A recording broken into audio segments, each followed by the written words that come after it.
আসসালামু আলাইকুম। কেমন আছেন সবাই? চলে আসলাম আরেকটি ব্লগ নিয়ে। অনেকক্ষণ মেঘ হইলে কি যাচ্ছে, রাস্তাঘাটের কী অবস্থা! মানে এতটা পরিমাণ মেঘ হয়েছে বলার বাহিরে।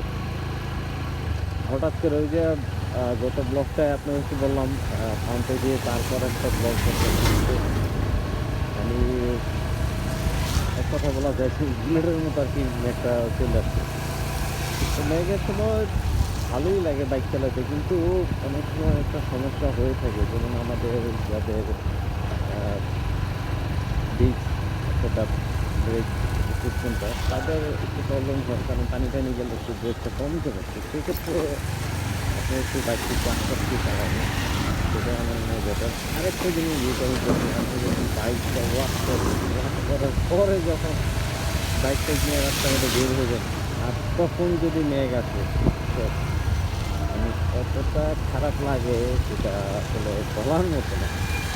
তো মেঘের মধ্যে একটা ব্লগ করতেছি, যদি ক্যামেরাটা টানি টানি যায় তাহলে তো ওরকম ক্লিয়ারলি আসার কথা না। দেখি কতটা দেখাতে পারি কী অবস্থা। কত স্পিডে, মানে কম স্পিডে চালাচ্ছি, দেখুন কত স্পিড আছে আমার বাইকটা। অতটা স্পিড না বলতে গেলে মানে খারাপ লাগে যে মাত্র বাইকটা ওয়াশ করছি, ওয়াশ করার পরে এখন যদি দেখি মেঘের অবস্থায় আবার ওয়াশ করাকরি। আমার আবার ওই যে চাকার মধ্যে মলে টলে থাকলে ভালো লাগে না। মানে ওটার সময় ওটাকে পরিষ্কার করে রাখবে, ভালো লাগে। মানে গাড়ির পরিপূর্ণতা পরিষ্কার থাকাটাই স্বাভাবিক।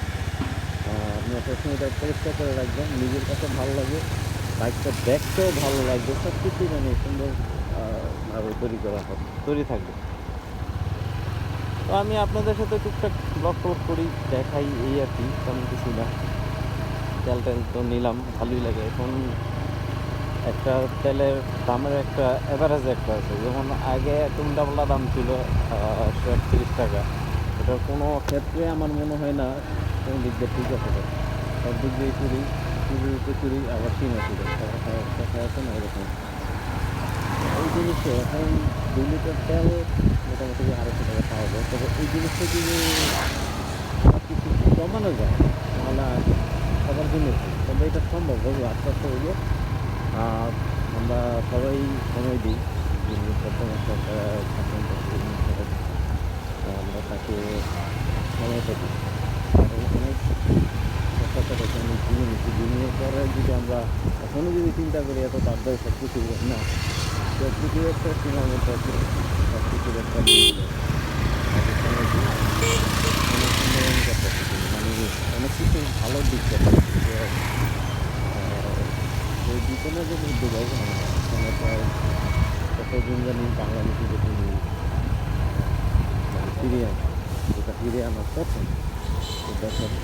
তারপরে তিনি যে জায়গায় বসেন সেখানে দেখবেন কালেমার আরবিতে লেখা আছে, অনেক কিছু আছে। আগে যেটা ছিল আমি তো যিনি বসছেন তার ছবি থাকতো, তাদের মা বাবার ছবি থাকতো, কিছু ছবি থাকতো, কিন্তু আপনার সামনে সেদিক দিয়ে আসলে আমাদের সেখানে এটা এই যে দেখেন সিস্টেম নিয়ে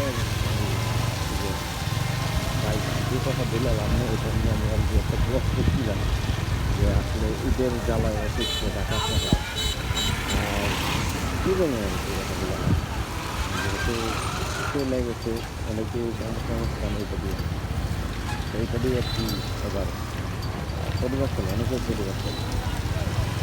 তো আমার কথা যেটা আসলে নিয়ম যদি মেনে চলে তাহলে হয়তো চিন্তা হওয়ার তাদের বিরোধিতা করার কথা, চিন্তা হওয়ার যায় সমস্যাটা যারা এদের অথচ এগুলো কিন্তু চার্জে চলে, এগুলো কিন্তু আসলে চলে না, চলে না